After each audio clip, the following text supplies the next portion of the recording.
Sunday, and here we are again. Comes around very quickly. And of course, we're in a new month now. This is the month of May, and I trust everybody had a beautiful May Day.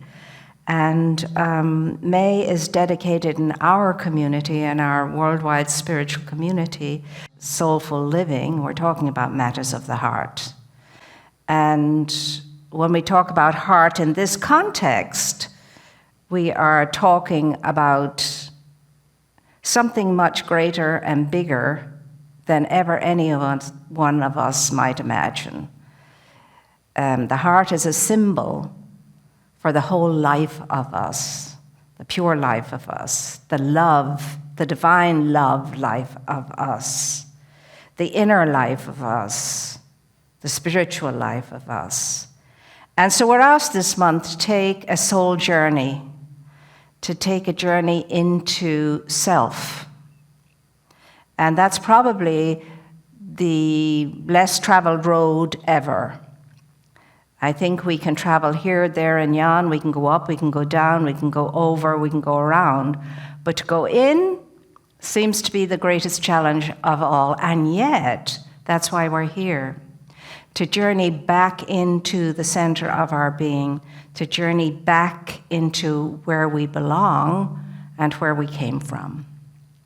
So we're all invited this month to truly take ourselves on in a bigger way, a deeper and a wider and a higher way, and to look at the deepest and most significant aspect of our beings, the divine aspect, the soulful aspect, the inner aspect, and discover the true essence of who and what we are, so that we can use that awareness to navigate the outer world in a body wisely and well, with grace, with ease, in peace, in joy, in awe, in wonder, in loving relationship with all, and amazing ourselves through our amazing creative expression. That's what we're meant to be engaged in. That's why we're here. But for that to happen, we have to discover the maps. We've even lost the map on how to get in, so to speak. And of course, the map is the map of the heart. It's a heart thing, a whole thing. It's a complete thing, a safe thing, a peaceful thing, and on it goes. So you might say to me, well, how are we going to go about that? Especially in these days. Oh, these are the perfect days for you and for me to engage and enter into this journey. Truly the best of all days. Anyway, if not now, when? It's always the same old question. And that old question goes way back in time when it was first asked.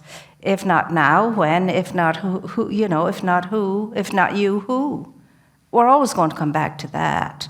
And in your own life and in my own life, we'll see that. Who's going to do this for me? No one. I am. And when is it going to happen?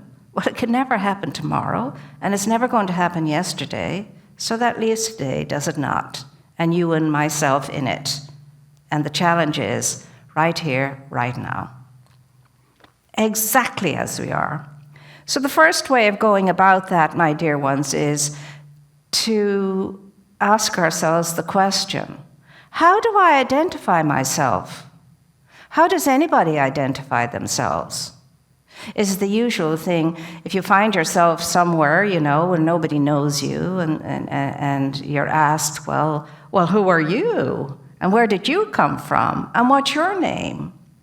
Is it the usual thing, my name is, I come from, I am a teacher, a doctor, a tinker, a tailor, a soldier, a sailor, whatever that is. Is that how I identify myself? Is that how you identify yourself always? Do we identify ourselves through our accomplishments, our achievements, our successes, our failures, what we have, what we haven't got, what we have accomplished, what we haven't accomplished? what is all of that? How is that going to identify me or you?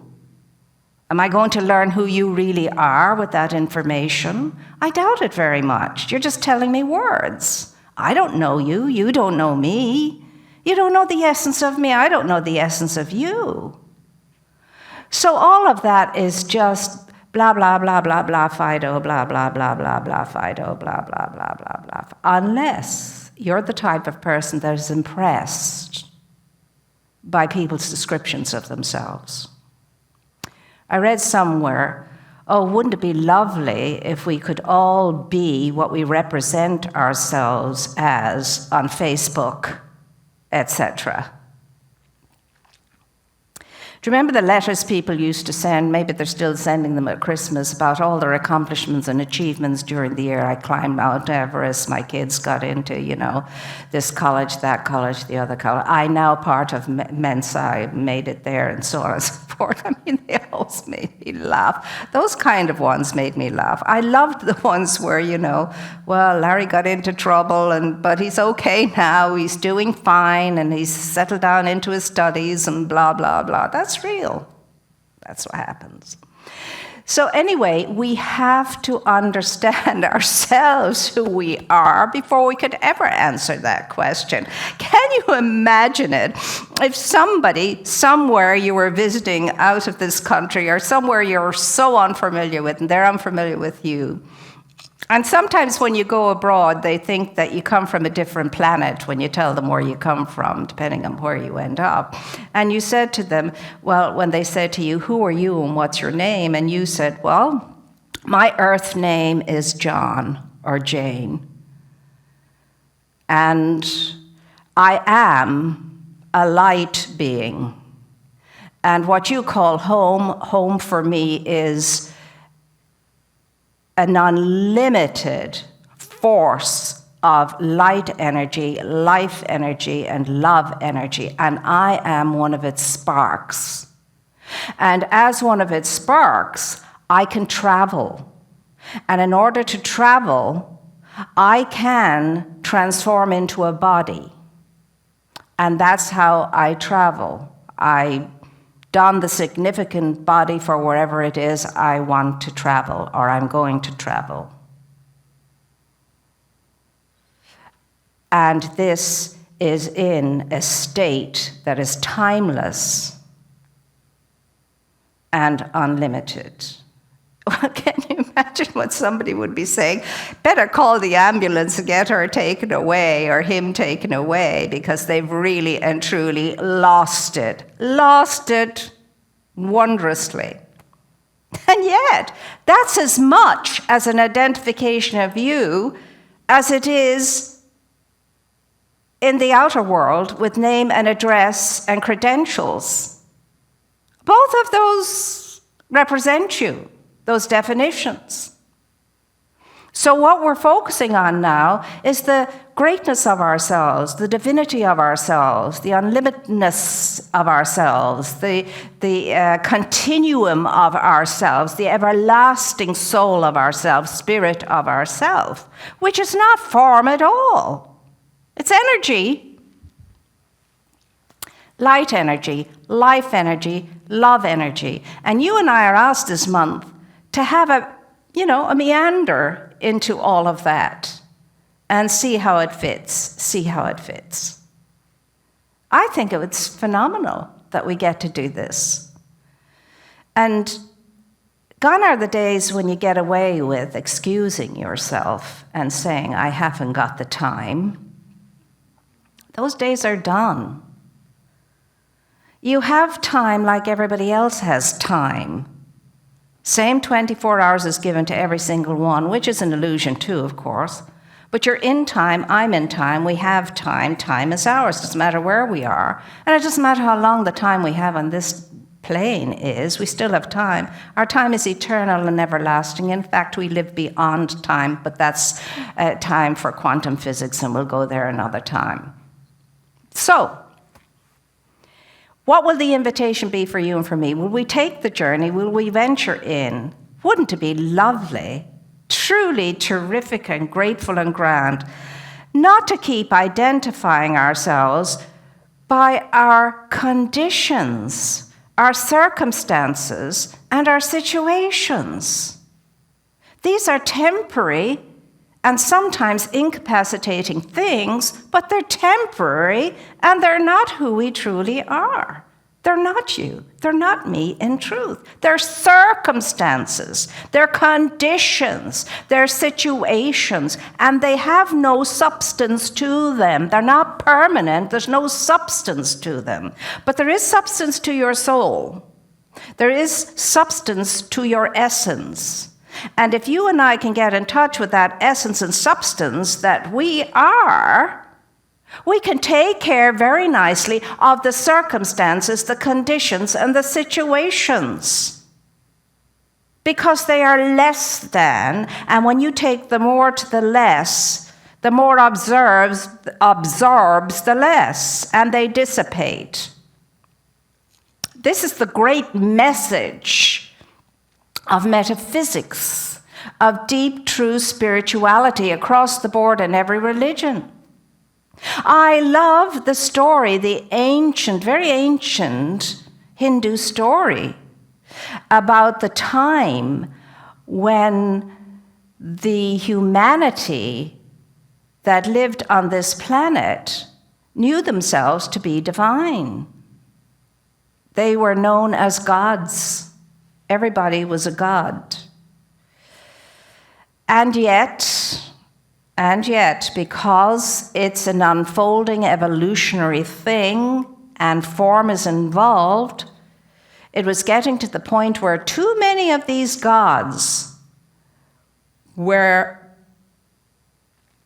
absolutely misusing their divine powers. So the greater gods got together with the master god, Brahman. And Brahman and these greater gods were discussing, well, what are we going to do about the situation? It's getting to be acute now. It's very critical. What are we going to do? So they all decided the best thing to do was to deprive humanity of its divinity, in the sense that they would hide the divinity away until such time as mankind woke up and were equal to the responsibility of it again. So they're discussing, well, where are we going to hide this? Where are we going to hide it? So one god said, well, let's put it at the very deepest bottom of the ocean. And Brahman said, no, I see the day when they will be able to get to the deepest bottom of the ocean. And then another god said, well, let's put it hidden up amongst the stars. And he said, no, I don't think so, because the day will come when they'll be able to reach the stars. Well, let's put it on the topmost mountain. No, the day is coming when they'll be able to climb to the top of the mountain. So they're thinking, well, the lesser gods say, well, we don't know. We don't have an answer. And then Brahman says, well, I'm going to put it in a place where they'll never, ever find it. They'll never think of finding it there. And they all say, well, where would that be? They say, I am going to put their divinity into their hearts. That's a journey they'll never take, not for a long time. It'll be safe there. And I love that story because it does indicate to us how snoring and unconscious and fast asleep we all are, ignoring what we have been actually told. We've been told. You are the tabernacle of the Most High. You are the carrier of the Most High. You are the container of the Most High. You are the temple of the Holy Spirit. I mean, we've heard that so many times it's not funny, but what happens? Goes in this ear, out the door. It doesn't register. We hear it, but we do not heed it. We hear it, but we do not heed it. Well, now's the time, my dear ones. Now is the time to heed the truth of the essence of our being and rise up above our littleness, our smallness, and understand that the greatest box we will ever encase ourselves in is this form, is this body with its small thinking mind. That's the greatest box we'll ever encase ourselves in. But it's time to open it up, break out of it, and breathe. Breathe like we have never breathed before. Breathe like we're breatheth. That the universe is breathing through us and breathing back into us. Our fullness, our wholeness, our completeness, and our divinity. It's there for the taking. It's there for the realizing. You see, the thing about it is, when we say we're a temple of the Holy Spirit, and within us lies in peaceful repose, hidden splendor, the picture is this, that burning furnace of intelligence and genius and all that is good, whole, and wholesome is certainly burning within us, but it burns up and out and from us. We're in the flame. The body's in the flame. The flame is not in the body. The body is in the flame. We are flaming all over the place, and we don't even know it. But sometimes we get an inkling. There's a pulsating going on in us. There's a nudge going on in us. We hear the inner voice sometimes that tells us there's more, there's more, there's more, much more than you'll ever imagine or think. There's more. Why are you settling for less? Why are you settling for less? Why are you playing so small? You'll hear me say this all the time. Why are you playing so small? Why are you staying contracted? Why are you staying clenched in erroneous thought and erroneous thinking that is stopping you from entering into that inner sanctum and freeing all that power, freeing all that light, that life, and that love? When is it going to happen? And I am talking to you especially if you have problems, to those who may think they're alcoholic, or they have a drug problem, or they have a food problem, or they don't think much about themselves because they're not the genius like the genius next door, or I'm exactly talking to you and to me. I really am. I'm talking to everybody, and most particularly the ones who feel least and less like the fire and the light and the bigness and the greatness and the divinity and so on and so forth. Exactly. And you're that now, right as you are, exactly as you are. And there's nothing between you and that except your thinking makes it so. Your decision about yourself makes it so. Your identification of yourself makes it so. And it's all baloney and nonsense. Let's all start over.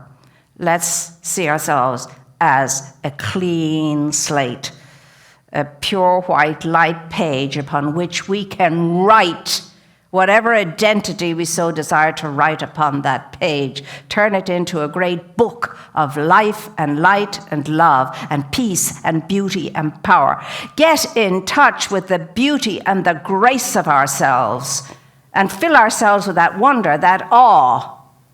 And I tell you this much, a kicker is when you do it for yourself, you see nothing else but that. You see the awe, the wonder, the beauty, and the grace in everything and everyone. There will not be a spot anywhere you go where you will not find beauty and grace.